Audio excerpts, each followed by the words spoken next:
C'est forcément pauvre, un curé? C'est plutôt pauvre, mais c'est pas misérable.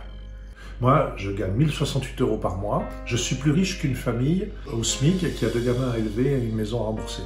Il y a des gens qui vont payer le prix quand même, hein, du chômage partiel qui est en train de devenir du chômage tout court. C'est dégoûtant. Même à 9 doigts, c'est donc ici, il y a quelques temps, je suis en train de prêcher. Paf. Alors, heureusement, c'était sur la tranche du livre. Un petit côté Indiana Jones, ça, quand même. Ça se trouve, on va découvrir un trésor, non? Je vais te laisser passer avant, parce que je vais éclairer tes pas. Ah bah, quelle métaphore. La vie, c'est compliqué pour plein de gens. C'est le plus grand des bonheurs, et puis c'est compliqué. Enfin, je veux dire, c'est grave, la vie. Si là-dessus, tu mets une espèce de petite ripollinade de bondieuserie, tu vois, tu passes à côté de ce que sont les défis de leur vie. Mais je sais que dans la religion, on a fabriqué tout au long de l'histoire des trucs qui nous ont rassurés et puis qui nous ont pas fait vivre à terme aujourd'hui, qui soutiennent pas les gens. Voilà. Si tu arrives à un pet dans la figure, eh bien, 3 petites choses, voilà, comme ça, ben, c'est bien, mais sauf que ça remplace pas mes affaires, tu vois. Mais si ma petite dame, ça ira très bien, je vais d'abord dire, je vous salue Marie, et puis je vais bénir votre fille, hop, ça va, regardez, ça va déjà beaucoup mieux. Et ça colle sur le dos de la religion, une espèce d'image un peu infantilisante. Notre époque, elle a un côté un peu de vertige, où est-ce qu'on va? Bon, on voit toujours l'horizon, hein, et puis l'horizon il est beau, enfin voilà, la nature elle est en pleine force, et donc, mais elle a un côté un peu inatteignable, l'horizon, comment on va y aller, on ne sait pas trop aujourd'hui. Puis comment prendre un peu de hauteur, comment trouver des choses qui vont nous aider à avancer un peu, à dépasser nos peurs, ou du moins les rationaliser un peu, mais ne pas se laisser prendre par l'angoisse. L'angoisse ça paralyse, ça empêche de vivre, donc... Tu cherchais des gargouilles et tu nous as filmé. Là, on est devant la maison des Sœurs de Marie-Joseph. Et l'œuvre centrale de cette congrégation, c'est le service des hommes et des femmes en prison.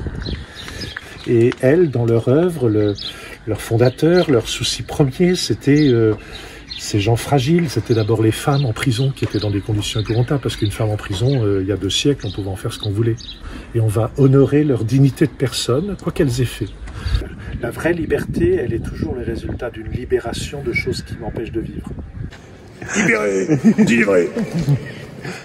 Libéré, voilà, quand la Reine des Neiges dit ça, après tout ce qui lui est arrivé, si j'ai bien suivi l'histoire, on n'est pas tout à fait pareil quand on a fait l'expérience d'être libéré. Voilà. Et la résistance, moi j'aime bien ce mot-là, hein, il nous conduit sur le terrain à la fois de se dire là tout de suite d'où on sort. Voilà. Et du coup, on se réveille un peu en disant mais les 2 mois d'une autre vie, ça nous a remis d'autres choses. Mais de fait, il faudra continuer à vivre. Et je crois qu'il y a un moment, peut-être dans notre résistance, il y a un moment d'indignation. Voilà. Quand on prend conscience, mais finalement, on peut s'indigner du monde dans lequel on est.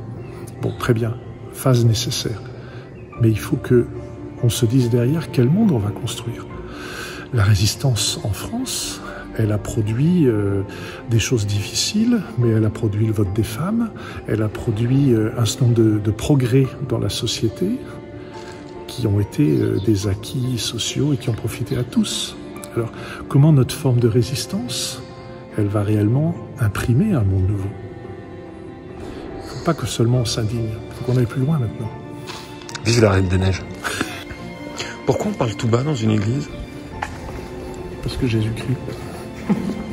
Moi, je suis plutôt optimiste sur la nature humaine, mais par moments, je suis bien obligé de constater que voilà, tu fais un super parterre de fleurs, et puis tu as quelqu'un qui passe donner un coup de bâton là-dedans, rien que, je sais pas pourquoi d'ailleurs.